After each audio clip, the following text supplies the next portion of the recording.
Welcome to Macabre Matters, where all matters of the macabre are discussed. From hauntings to legends, plagues to disasters, we have it all right here.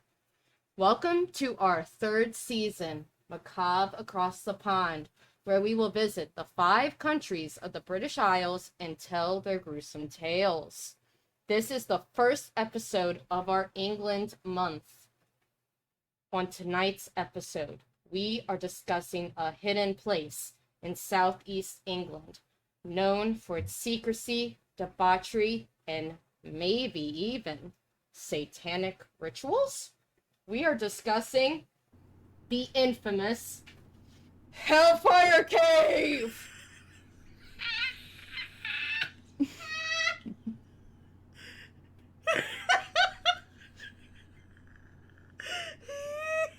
You know, double fisting the drinks.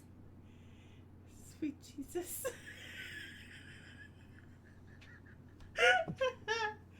Oh, that was beautiful. Okay. I need to take these gloves off immediately. I'm dying.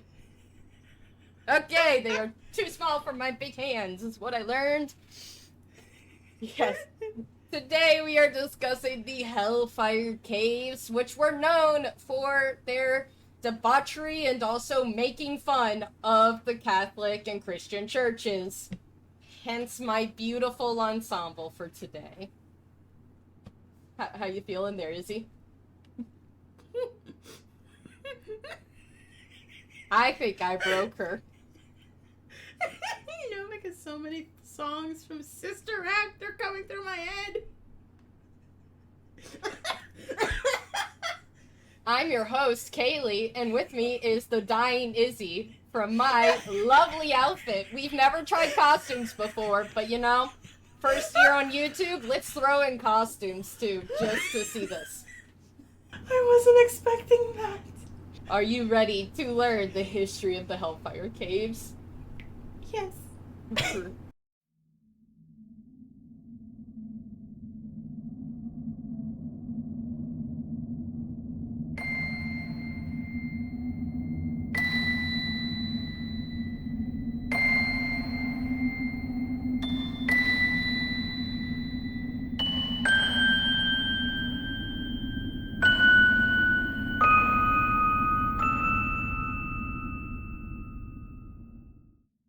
In southeast England, in High Wycombe in Buckinghamshire, lies a picturesque area filled with rolling hills, small towns, and beautiful historic architecture.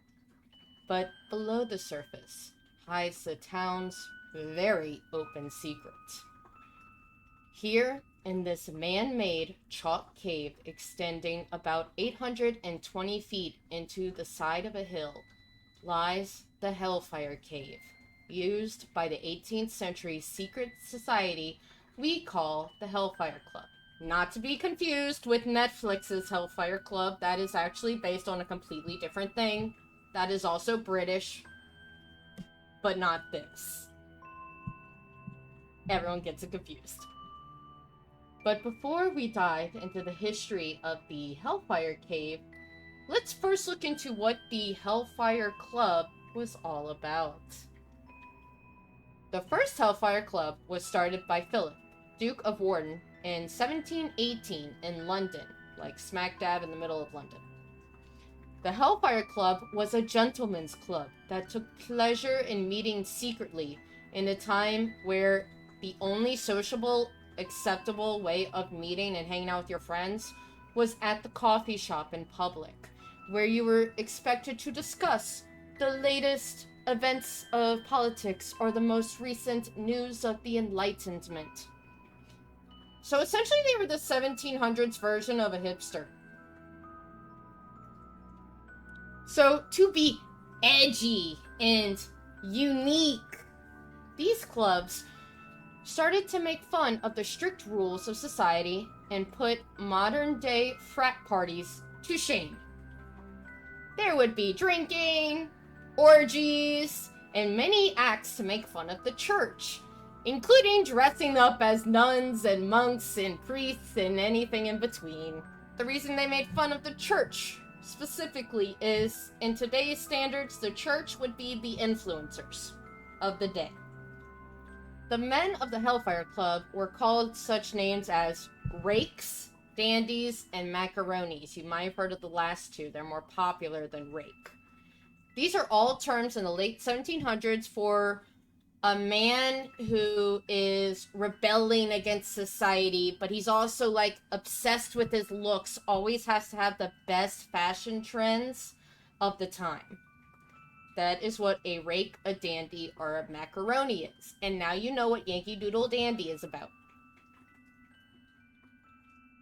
They're making fun of him for trying to be fashionable. That's what the whole song's about. Now you do. Now everyone's gonna play that song in their head and go, oh, yeah, that's a weird patriotic song making fun of people. When broken down like this, the Hellfire definitely loses a lot of that mysticism and fear we have when we think about them. And you kind of can laugh at them, hence my costume today.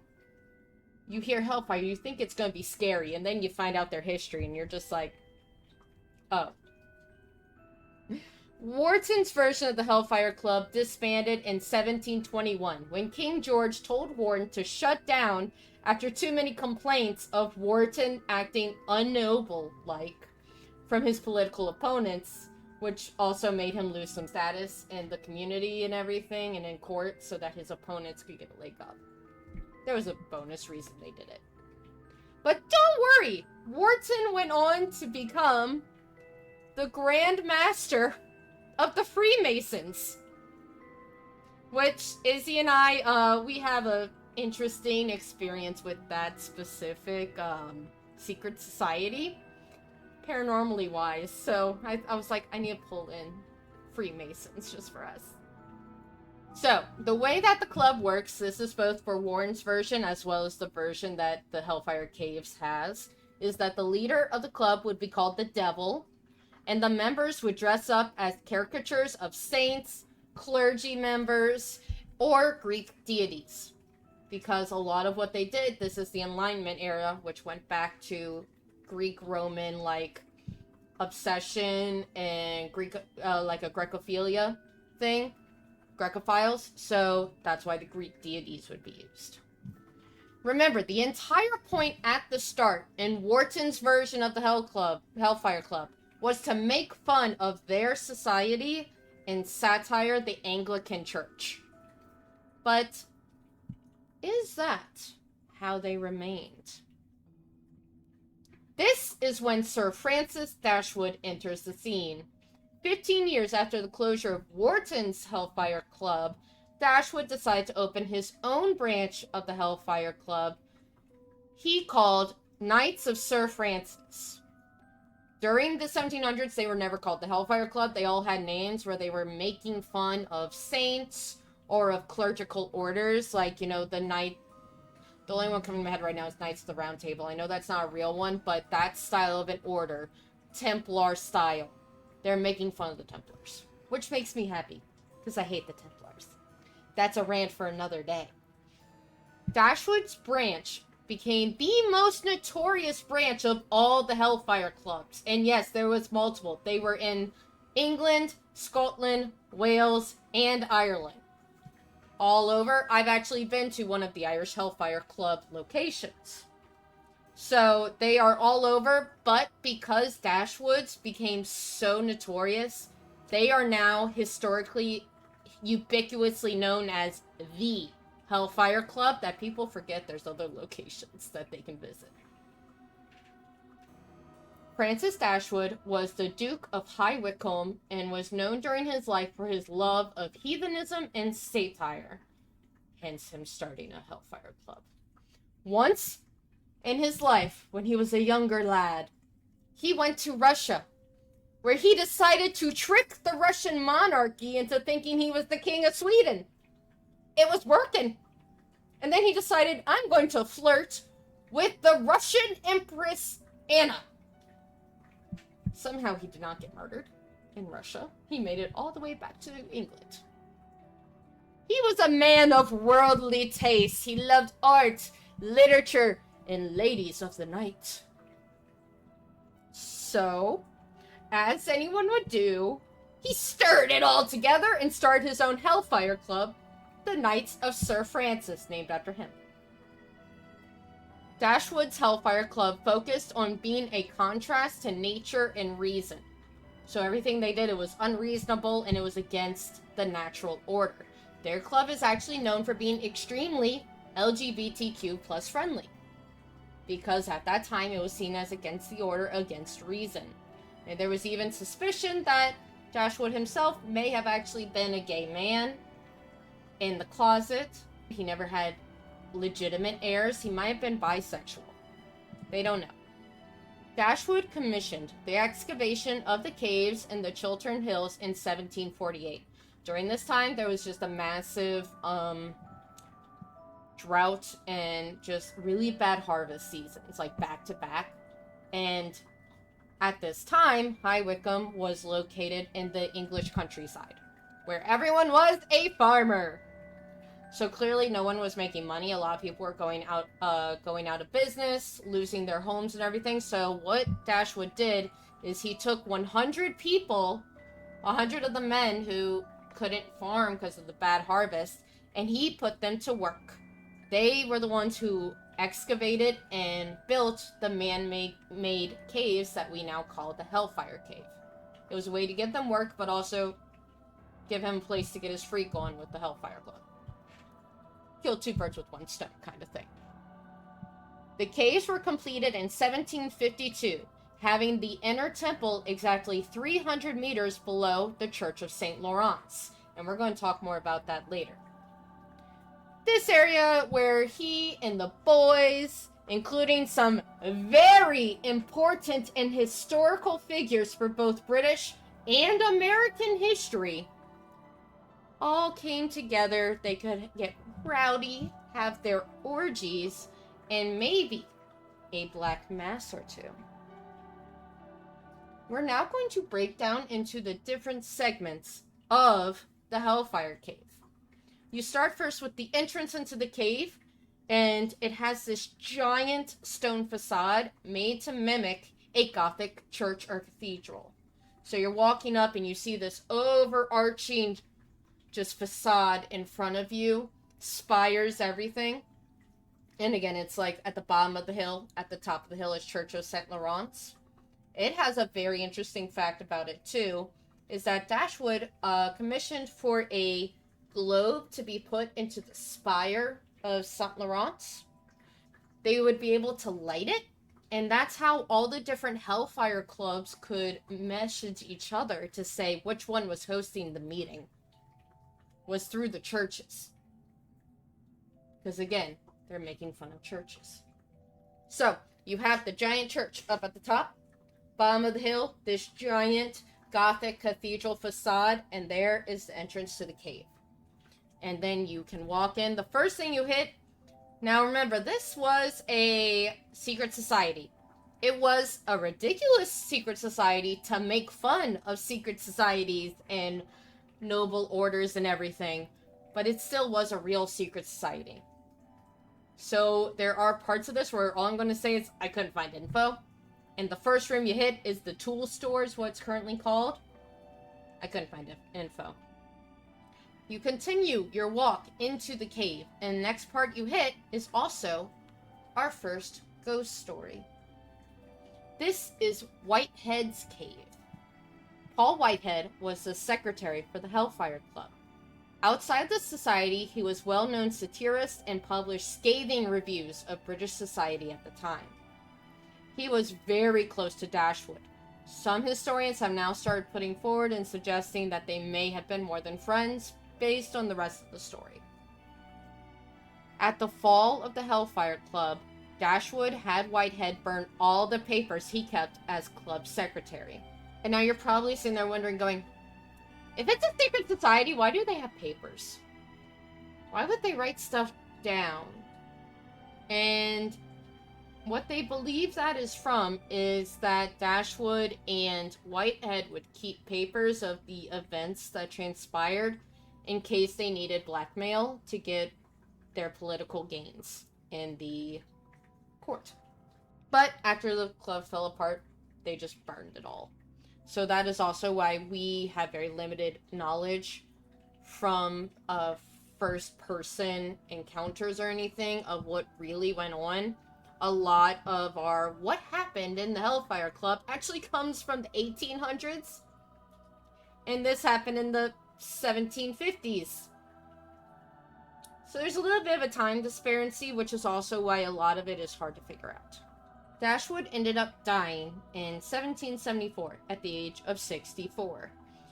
He wrote in his will for his body to be buried with his wife at a different cemetery, but his heart was to be entombed in the Dashwood Mausoleum next to Francis Dashwood. And we're going to talk more about the mausoleum later when we get to Dashwood's burial, but the mausoleum is above the cave. You can still visit it to this day. So what was originally published as the reason why he did this is that he wanted to show his undying loyalty to Hellfire Club by having his heart eternally resting above it. Other people put forward maybe instead of undying loyalty to the club, it was undying love for Dashwood. And that's why he wanted his heart next to him. There was some time in about the 1800s where you could take tours of this monastery, because again, even by this point, everyone knew about it. Everyone knew about it when it was happening. It was a very obvious open secret. Everyone knew if you were a member of it. They just didn't know what the hell you actually were doing inside the cave, but they knew you were a member. So, everyone knew he was in Hellfire Club. Everyone knew about some of this insanity with them. So, after the Hellfire Club broke apart, after Dashwood died, and after Whitehead died, a lot of them died, it became a tour ground. Not as much the cave as much as their mausoleum. And because his heart was in this urn, they would take the urn down and pass it around, and you could, like, hold his heart. This lasted until sometime in the 1800s. Yeah, they would just be like, and here is your turn with the heart. Here's your turn with the heart. No one actually drank from the heart like I'm about to do.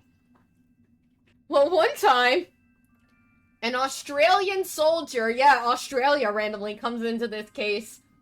He stole the heart from the urn during one of these tours, and then they never found his heart to this day.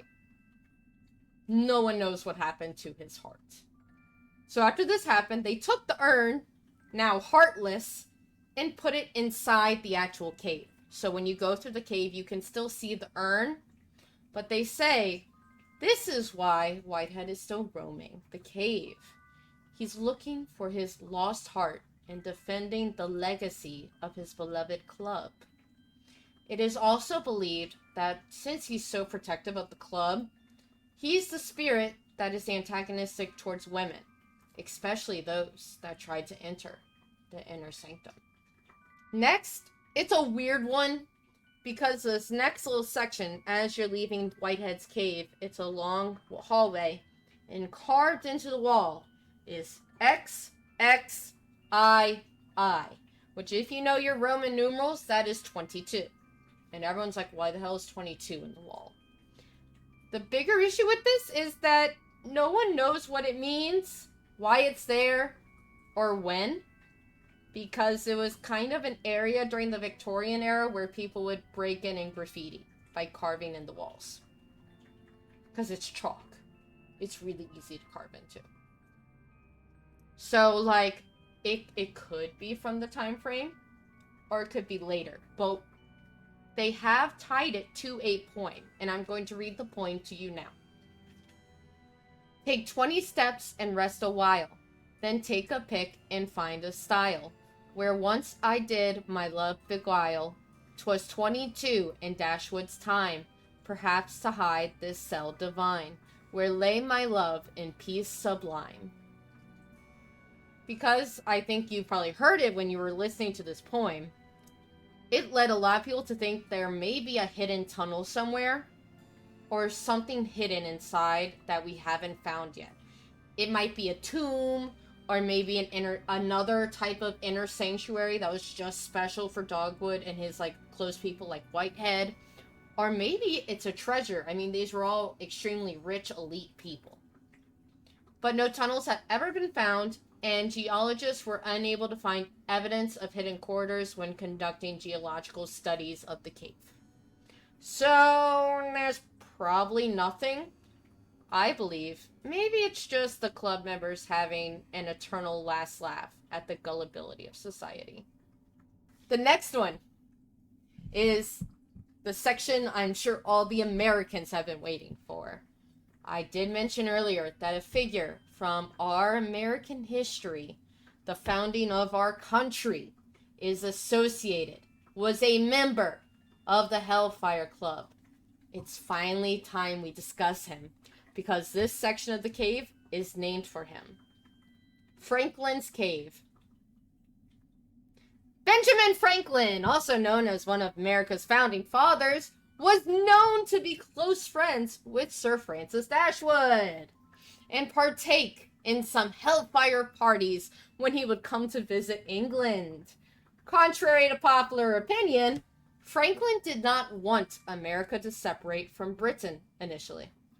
At first, he had this dream of America remaining in the British Empire, but becoming the largest and most developed out of all the colonies, and becoming the empire's primary colony for trade and manufacturing. So like all the money of Britain would be focused in America. And that was his dream. It's believed that since he and Dashwood were very close, and Dashwood was a lord, he was a baron, technically. So he did have some sway in Parliament. They were working together. It is said that Dashwood and Franklin worked on a compromise for Franklin to show the American delegates and Dashwood to show Parliament to try to keep the revolution from happening. Who knows? This compromise that obviously didn't make its way to Parliament or to the delegates, to try to save the Empire, may have been written during an orgy, or even a black mask. The next cave has a weird name, like the next section of little inlets and caves. It has a weird name.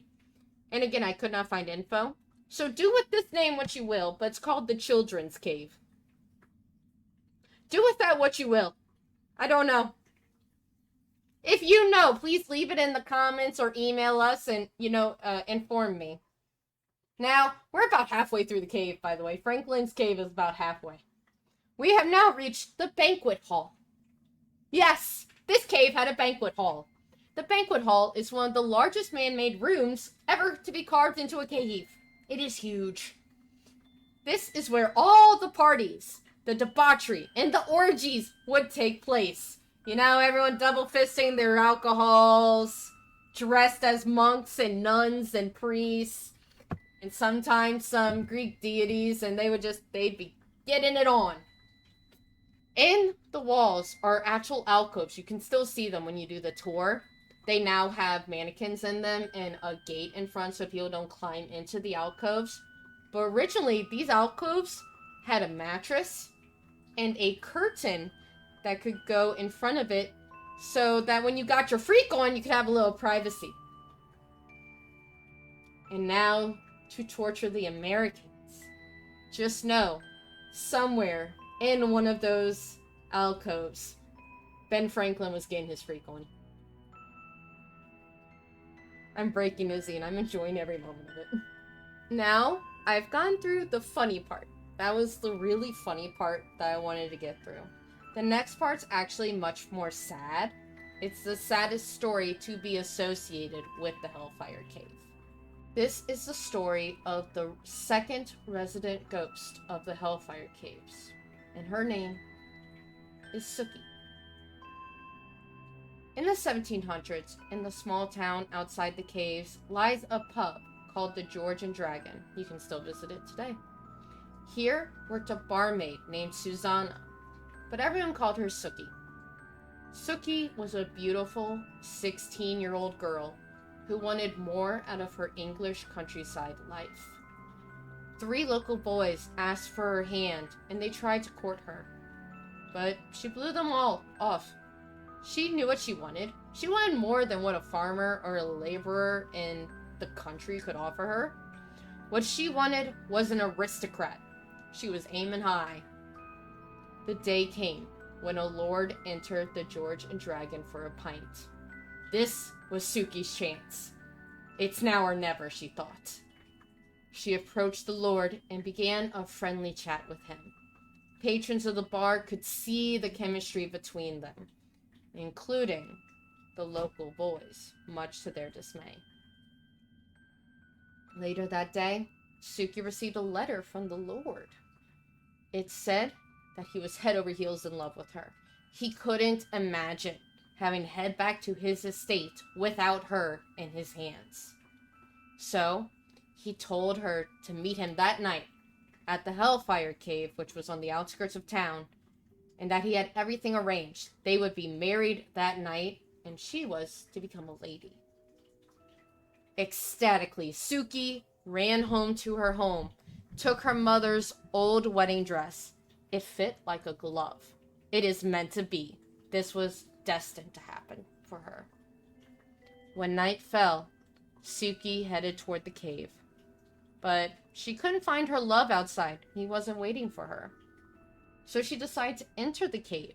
After all, an elopement is more exciting when held in the dark recesses of a secret society's lair, she thought. Once Suki entered the banquet hall and still couldn't find her love, she was confused and she called out for him. From behind the curtains exits not her love, but the 3 local boys that she rejected. They point at her, they laugh and jeer. How could she be so stupid to think a lord would want someone as low class as her? Hurt, embarrassed, and angry, Suki picked up a rock and she threw it at the boys in anger. Not a large rock. It was just on the ground, something she could toss in her rage. But this angered the boys. How dare she try to hit them? So they retaliated by throwing rocks at her. One larger rock hit Suki in the head and she collapsed, blood pouring from her skull. Frightened, the boys ran out the cave, leaving a still alive Suki to bleed to death, all alone. Legend says she still roams the cave in her white wedding dress, looking for the love who never came. She is known to attack men, especially those who remind her of the boys who carelessly took her life. That's the last ghost story for this place. This place only is known for 2 ghosts. Really? Yeah, for being one of the most haunted places, or most, famous haunted places, it only has 2 ghosts. But it still has a lot of cool history, and we're going to talk about that. The next section, it's kind of cool. You are walking down the corridor, and it splits in half. Whichever way you pick, they are going to reconvene. So it makes the shape of a triangle, essentially. From where it splits to where they connect. Is that some mumbo-jumbo secret society sacred shapes? Probably, I don't know. But anyway, the cool part about it is one of the paths is called the sinner path, and the other is called the saint path. And the legend is that you must confess your sins. Confess, are you a sinner or are you a saint? And that's the path you go down. If you lie, if I say I'm a saint, but really I'm a sinner, and I go the saint way, that means judgment, capital J, judgment, is going to come for me. And so that's the legend of the triangle, sinner or saint. The next section, it's really small because from the triangle to the next section, it's only a short distance walk. It's called the Minor Cave. There's nothing paranormal, nothing salacious about this area. It's a small alcove that they have now designated to remember the 100 men that carved the cave in the beginning. So it's just like a little memorial for them. We go past the Miner's Cave and you get to the River Styx. Now I'm sure Issi's going to be confused because she's like, I'm pretty sure that's in Greece. But, they have a river Styx in England, thanks to the Hellfire Club. It is to reference you. You've already said if you're a sinner or saint, you are now walking through into the temple where all the Black Mass and the Satan worship was supposed to be. So you're walking through death. That's what it's meant to reference. We're having all the imagery right now. In my research, because as we know, this club is a bunch of 1700s frat boys, I found a hysterical story. And this is the time for the hysterical story. So, John Wilkes, not to be confused with the American John Wilkes Booth. This is a 1700s John Wilkes, who was an English journalist and politician known for very radical and loud views. He decided he wanted to play a prank on the Earl of Sandwich. And I forgot to tell you a story about the Earl of Sandwich. I'll tell that one next. So, Wilkes got a baboon. Yes, like the monkey. He got a baboon. He dressed it up as Satan. He then put the baboon in a box. He then carried the box into the cave. And on the way to the Black Mass, that baboon jumped out the box and it grabbed onto the Earl of Sandwich's back. And Sandwich screamed bloody murder and went running around crying, screaming, "Spare me, gracious devil! No, thou is I was only fooling!" as he went crying out of the room. So he fled the room sobbing with a monkey on his back. And Wilkes, as well as I, had a great laugh about it. Sandwich never forgave Wilkes and then tried to ruin him, professionally, privately, everything, through his own Parliament connections. Eventually, Sandwich did get his wish, and Wilkes was expelled from Parliament in 1764. He held a grudge. Hellfire's River Styx is filled with water, stalactites, and stalagmites, creating an intense and foreboding image as you reach your final destination, the Inner Temple. Now, this is where the Satan worship comes in. This ties into one of my favorite phrases and a common belief held by secret societies as well as modern followers of paganism and witchcraft. It's also the name of a horror film, so many people probably know this phrase. As above, so below. The hands come like this. So, above, we had the Church of Saint Laurent at the very top of the hill. Exactly 300 meters below it, we have the Inner Temple to represent hell. Heaven and hell imagery through their locations. Now, for this Inner Temple, this is where we thought the sacrifices happened, because only the 12 members of the Hellfire Club are allowed past this point. None of the women, none of the guests, no one else can go into the Inner Temple. This is where all secret rituals and their main meetings happened. I have some conflicting reports by this point, because of course I do. This is where all the secrets happened. So one of them, and this is the more populous one, this is also the one that the caves themselves continue to report as part of the tours. So this is the more popular one because it's more salacious, to be honest. But it is believed that they participate in animal sacrifice by mimicking pagan sacrifices. So like an old sacrifice for the harvest, they would do that, but to purposely go against the Christian God who was against animal sacrifice. So that's why they're doing it. Some sources said that they took it a step up. They started animal sacrifice and then they continued, and then they began to sacrifice humans. Quite possibly the women of the night that they hired for the orgies. More people began to believe this as a possibility when bodies were excavated dating to the late 1700s under a house on Craven Street. Who lived on Craven Street, you're about to ask? Benjamin Franklin. But I personally don't put too much weight behind this because they figured out that before he lived there, that was an anatomy school. So they probably just found anatomy bodies But still, it's creepy. Finally, others say none of it happened. And that these tantalizing exposés, they were written centuries after the club's disbandment to give it more mystique. Because again, it was drunk frat boys. Now, as you guys who have been watching the show for the last 2 seasons know, when we do a haunted location, I like to try to watch at least one paranormal investigation that I can find to see what happens to them and tell you a little bit about it. So for this one, I watched Sam and Colby because they had one of the more well-known videos for it. From watching their overnight that happened last year, they went in 2023.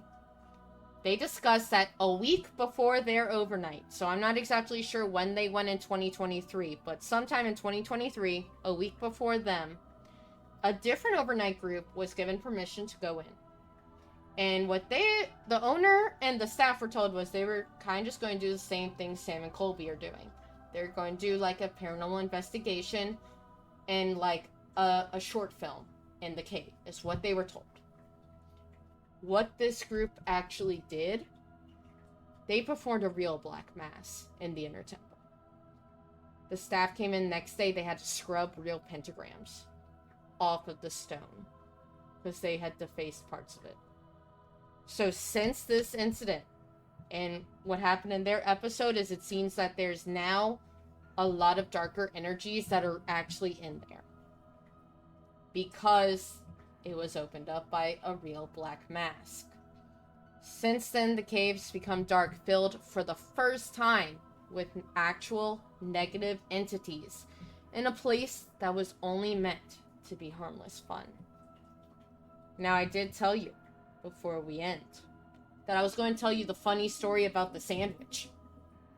So the Earl of Sandwich, another thing they would do in the caves is gambling, because, you know, why not? That's also anti-Christian. So they were gambling. But he got really tired trying to, you know, hold his cards, and then he had to put them down and eat. So he's like, just give me the food, but shove it between 2 loaves of bread. And that's how we get the term sandwiches, from a man who really liked gambling and orgies. And he was the Earl of Sandwich. He's the Earl of Sandwich, and that's why it's now called a sandwich. From the orgy man. Think of that next time you have a sandwich. And next time my dad fixes one, I'll be like, hey, here's a story for you. As we've been talking about this whole time, the whole point of all the Hellfire clubs was to have fun and to make fun of the church and make fun of society.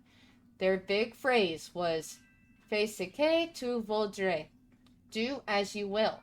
And if you've heard that phrase and you're like, that's really familiar, I really feel like I've heard it either in French or in English. Do you know of Aleister Crowley, the founder of Temple of Satan?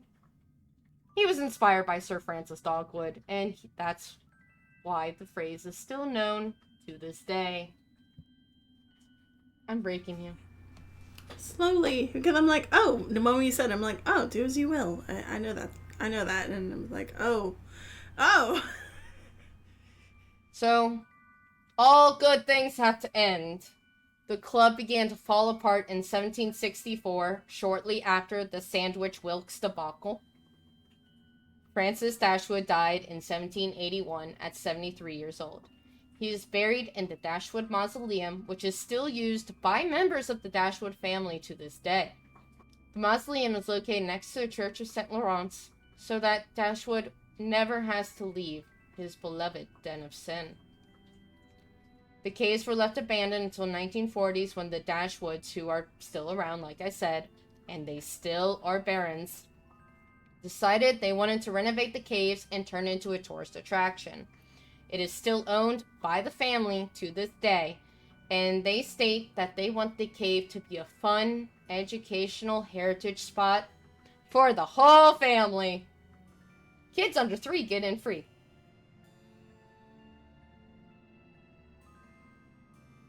And that is the Hellfire Caves. I hope you enjoyed my drunk nun.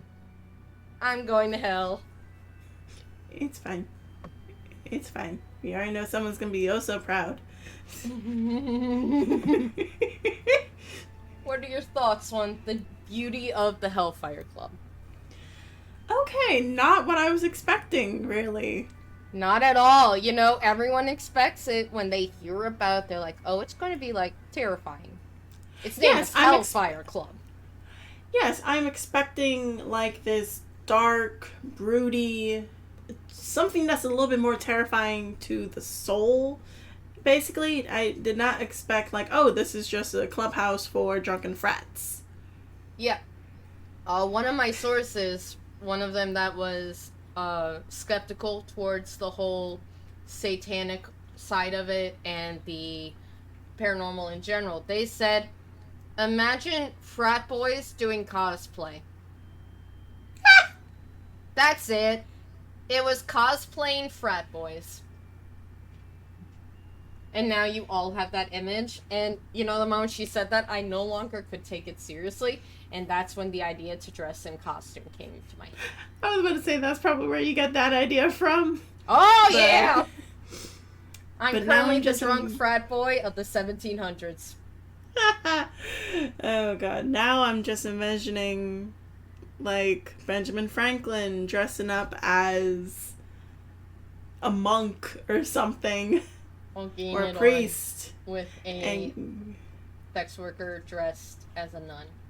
And that checks, because we all know he had, like, a very... He's freaky. Lively. He's a very lively man. He was a very lively man. If you don't know the history of Ben Franklin and you're curious about it, please leave us a comment. He might end up being just a special episode all his own, because he is a trip.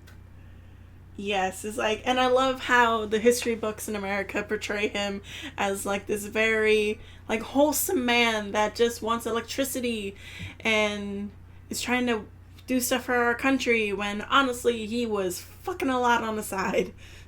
Oh yeah, try growing up on the show Liberty Kids. He's the main character, and he's the sweet, like, father figure in this, and he's just always wanting the best, and he's such a good person. I'm like, this man's getting freaky every, like, night, guys. Like, he was not the best figure for this show.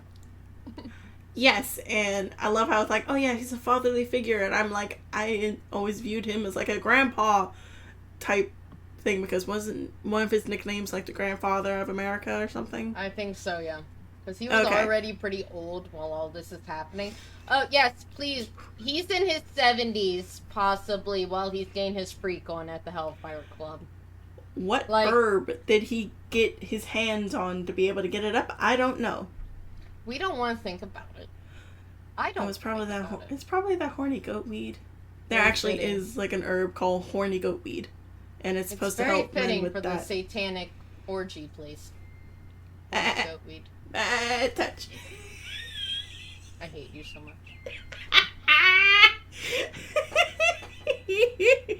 You also now going to hell. Do you have any, like, questions or comments based on what I described of this insanity? Because I know it's a lot. It's just not what I was expecting. And then when you went to the Hellfire Caves in Ireland, I almost said Scotland. I'm like, wait, wrong land. No. I did not go to a cave. The one I went to was above ground. It's at the top of a hill. It's a nice hike to get to the Hellfire Cave there. Less is known about the Dublin branch of the Hellfire. Okay. They were assuming they were probably doing similar things, but when I went there, I went as a paranormal investigator. I know this episode's not actually for Ireland, but I might include some pictures and maybe video from when I was in Ireland doing this one. We did the Estes method while we were there. We had a lot of audio of a girl trying to run away, and she was scared of the men there. So it seems like the Dublin branch might have been doing extremely similar to the English branch, but also might have been taking girls against their will to be the members of their orgies. It's also a lot smaller. It's just this building with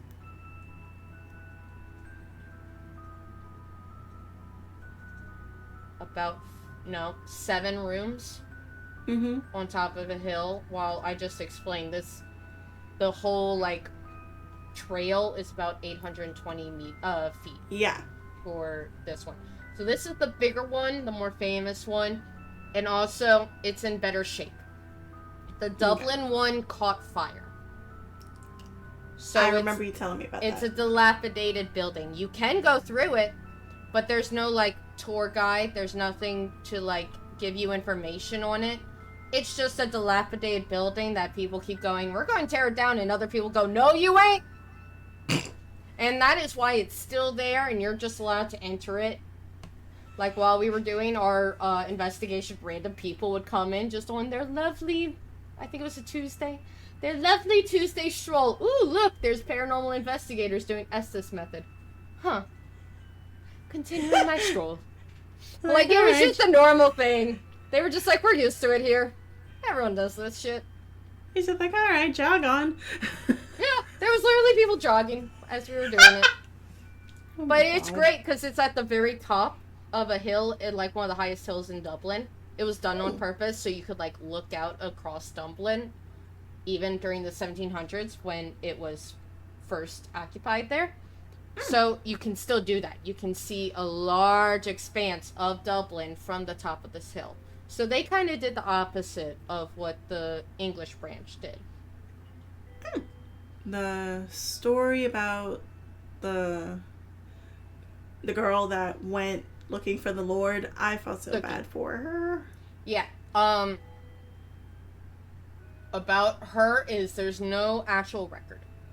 This could be a 100% legend. I couldn't find record, like I couldn't find a grave. If you guys have been to High Wycombe and you've been to the graveyard, if you actually found Susanna's grave, let us know. Because I will admit I didn't dig too deep into her. She was actually kind of harder to find the info on. Like, a lot of people know about her, but you have to, like, dig to find posts that are specifically ghost stories of Hellfire Cave. While Whiteman's, it's found on all of them. Even the non-paranormal style, they will talk about Whiteman's ghost. Because Whiteman was fundamental to the club. But Sookie wasn't. She was just this girl who wandered in. And a bad thing happened to her at the location. But had nothing to do with the club. So she's harder to find. You have to search for her. And I don't have a last name or anything. Just real name Susanna. Went by Sookie. 16-year-old in the 1700s. That's it. Not much going on. Pretty vague. Pretty vague. Yeah, it's vague, which is also why it could be a story. Something could have happened. There could have been a girl who got killed there. And just over time, word of mouth, it turned into the legend of the Lady in White. Yeah. But also, we can talk about the fact that she's a Lady in White, and that is a common ghost found in a lot of places, and a Lady in White has its own meaning in the paranormal as well. Do you know the meaning for Lady in White? I used to, but I've forgotten over the years, so you may have to remind me. Haunted Traverse Tours. What is a Lady in White spirit? They are a common motif in ghost lore worldwide, symbolizing sorrow, loss, and unresolved grievances. So, it does fit in what it is. Another one, specifically from the BBC, they state that it is to signify a woman, a pure woman, virgin woman, things like that. 16-year-old girl. So it still fits. So those are probably the two. They are often a victim of a love gone wrong or a lost love. So again, like, she is just constantly falling into the standardized trope of a lady in white. Okay, yeah. So that also is why some people, they don't talk about her much, because there's actually a higher chance she never existed. Because she's a lady in white. Like, she, like, hits all the points for it. Okay. There's evidence of men getting hit in there and having negative things happen to them. And like that rock just hitting it right in the right spot. Like, you fucker! There are reports of people hearing rocks being thrown at them. That is a real report from there. So, like, they know something in there doesn't like dudes. But the Hellfire Club wouldn't have an issue with dudes. They'd have an issue with women. Right. Clearly. So, like, everyone understands why the women are getting touched and groped when they go in there. Yeah. Because it's the Hellfire Club. But why are men being attacked? And that's why people are like, well, we have seen a woman in white. And it slowly turned... I think it slowly turned into the story of Susanna or Suki. Yeah. Again, if you guys can find evidence that a real girl named Susanna lived in High Wycombe during 1700s, let us know. Please. And I will put a little edit. And be like, nope, we figured it out. She really was a real person. There really was a Suki. But people have had experiences. Again, Sam and Colby, they had an experience talking to who they believed was Suki.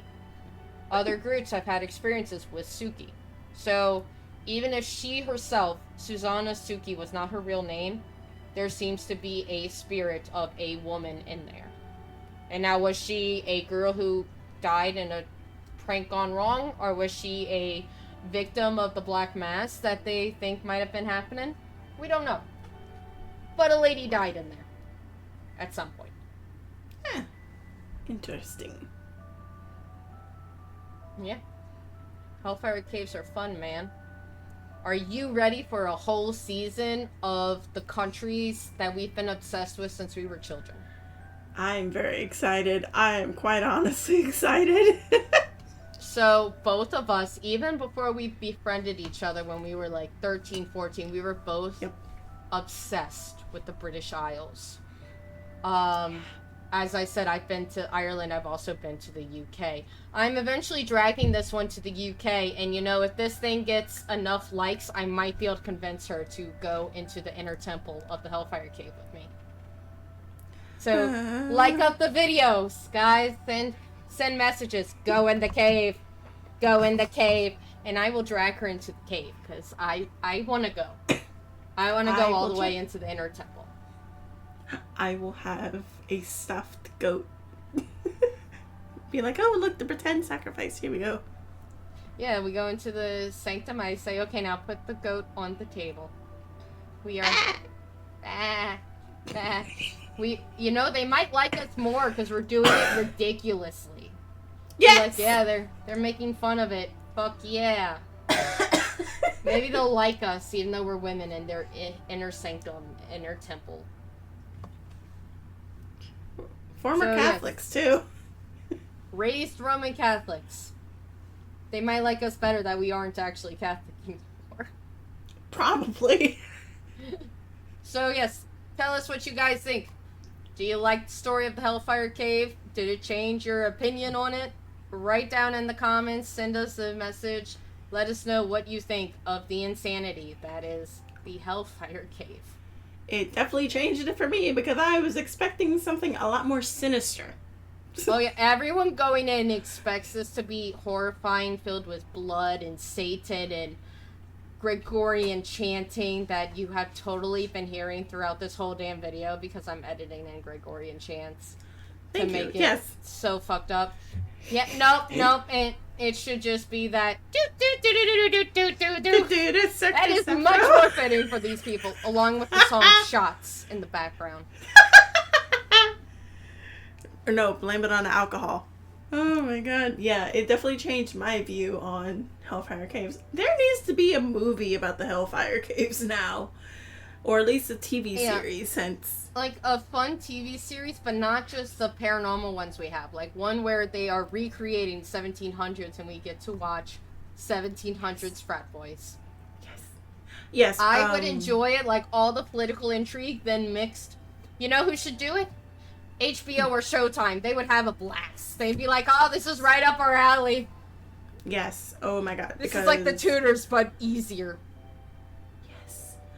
They'd have so much artistic liberties because half of it we don't know. They just have to get the basics of each person right, and everything else that happens inside the cave, they can be like, make it up. Who do you think should make a TV series off of the Hellfire Caves and show us what true 1700s frat boys are like? Any final questions for you? No, I'm good. Awesome. Thank you for listening to Macabre Matters. This episode was written and hosted by me, Sister Kalee.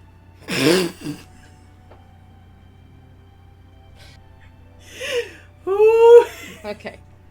My research was sourced from Burials and Beyond, The Hellfire Caves, Sex, Drugs, and Darkness, Hellfire Caves' own promo video and website, Hidden Histories, The Real Hellfire Club, Mysterious Rituals Held in Creepy Historic Caves, The Museum Guides, The Hellfire Caves, Black Masses, Debauchery, and Scandal with the Hellfire Club, and finally, Sam and Colby, The Demonic Secret Society of England, Hellfire Club. Special thanks to my lovely co-host, Izzy, for joining me in tonight's episode and not choking to death from laughing at me. If you have enjoyed listening to us or watching me be ridiculous, please give the show a review, share it with your friends, leave us a comment, or think about going over to Spotify and donating to our listener donation. Any and all donations are appreciated, and they go to helping us better our production. I'm sure you can see our production is oh so lovely. She uses a TV for her light, and we're amazed it didn't go out this time. Share with your friends. We can be found on Spotify, Apple Podcast, Overcast, and for this season, first time, YouTube. Woo! Working on that for a while. Or wherever else you enjoy listening to podcasts if you don't like any of those fun ones. Hey everyone, Editing Kalee here. As you see, I had to change our outro because we had some last minute changes before the season started. So I'm just coming in to fix the parts that need to be fixed. You can join our Patreon. Members of our Patreon get shoutouts and videos, can request new topics, and receive live episodes with us. Link to the Patreon is in the description. If you have any comments or questions, email us at macabremattersofficial@gmail.com. Also, if you would like to get to know us better, please follow us on Instagram and Threads at macabremattersofficial, YouTube at Macabre Matters Podcast, and like us on Facebook at Macabre Matters. You can also join our Discord server where you can talk and hang out with us. All those links are in the description. Music you are listening to is Winter Breath by Adrian von Ziegler. Thank you, and have a delightfully grim evening. Good night. Amen.